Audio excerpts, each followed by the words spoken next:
eHandbook Navigator offers the possibility to open several documentation tabs as well as model tabs in parallel. You can even open the same documentation or model several times in different tabs. For the textual documentation, this can be achieved via the Open in New Tab menu entry.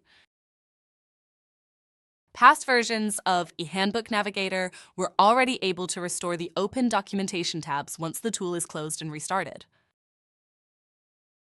With eHandbook Navigator 13.2, we now also support restoring the open model tabs, thus allowing you to continue your work with the same setup and content as you used to have.